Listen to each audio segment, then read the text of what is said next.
अध्याय 2। बुजुर्ग राजा और कायनात के इशारे।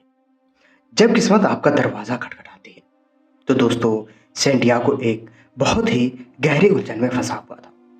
एक तरफ उसकी भेड़ें थी जो उसके जिंदगी भर की कमाई थी, उसका सहारा था, और दूसरी तरफ एक अनजाना सपना, एक ऐसा वादा जिसका कोई भरोसा नहीं था। उसका दिमाग कह रहा था कि भेड़ें ही असली हैं। यह सपना तो बस एक धोखा हो सकता है, लेकिन उसका दिल कुछ और ही कह रहा था। उसे बुजुर्ग राजा की बात याद आ रही थी, व्यक्तिगत गाथा की बात, कायनात के इशारों की बात। उसने सोचा कि वह हमेशा चरवाहा बन सकता है, भेड़े तो वह दोबारा भी खरीद सकता है, लेकिन अगर उसने आज अपने सपने का पीछा नहीं किया तो वह शायद जिंदगी भर इस बात का पछतावा करेगा। यही सोचकर उसने एक हिम्मत भरा फैसला लिया। उसने अपनी भेड़ों को बेचा तो उसके दिल में एक अजीब सी उदासी थी। वह उन भेड़ों को अपने परिवार की तरह मानता था, लेकिन साथ ही एक रोमांच भी था, एक नए सफर की शुरुआत का रोमांच। वह पैसे लेकर उस बुजुर्ग राजा के पास पहुंचा। राजा उसकी आंखों में हिम्मत और फैसला देखकर मुस्कुराया। उसने सेंटियागो से उसकी भेड़ों के बदले मिले पैसों का 10वां हिस्सा नहीं लिया, बल्कि कहा कि तुम अपनी भेड़ों का 10वां हिस्सा मुझे दो। सेंटियागो हैरान था, लेकिन उसने राजा को अपने 6 भेड़े दे दी। तब राजा ने उसे 2 पत्थर दिए, एक काला और एक सफेद। उन पत्थरों का नाम था यूरिम और थुमी। राजा ने समझाया, जब तुम इशारों को समझ ना पाओ, जब तुम दुविधा में हो, तो इन पत्थरों से सवाल पूछना। सफेद पत्थर का मतलब है हाँ, और काले पत्थर का मतलब है नहीं। लेकिन कोशिश करना कि तुम अपने फैसले खुद लो, क्योंकि यह तुम्हारा सफर है, तुम्हारी व्यक्तिगत गाथा है। इसके बाद राजा ने उसे सबसे जरूरी बात बताई।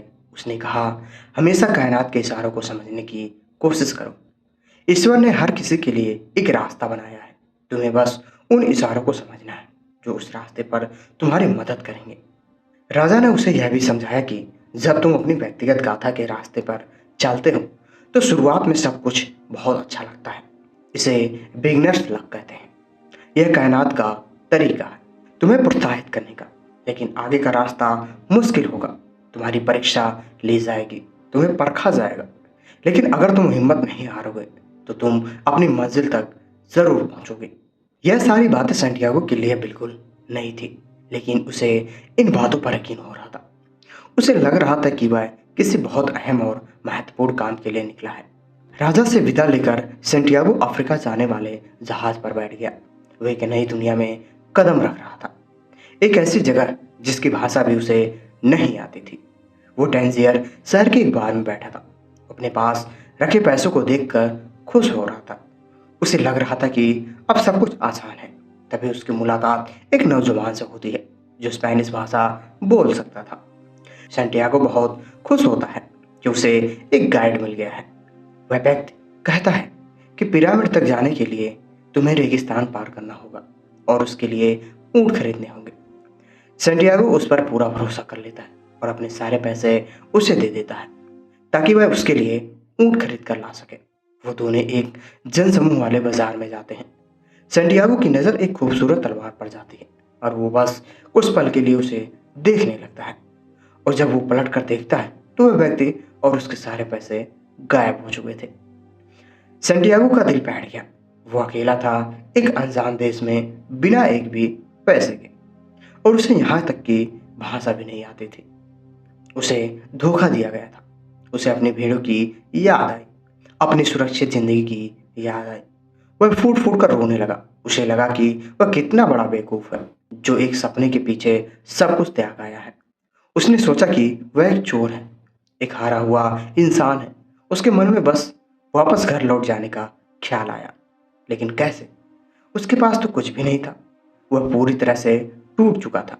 उसका बिगनर्स लक खत्म हो चुका था और अब असली परीक्षा की घड़ी आई थी। उस अनजान शहर के जन समूह में अकेला और लूटा हुआ सैंटियागो अब क्या करेगा? क्या वह हार मान लेगा और अपनी किस्मत को कोसेगा, या फिर वो उन पत्थरों को, यूरिम और थुमी को याद करेगा जो उसे राजा ने दिए थे? क्या कायनात उसे कोई इशारा देगी?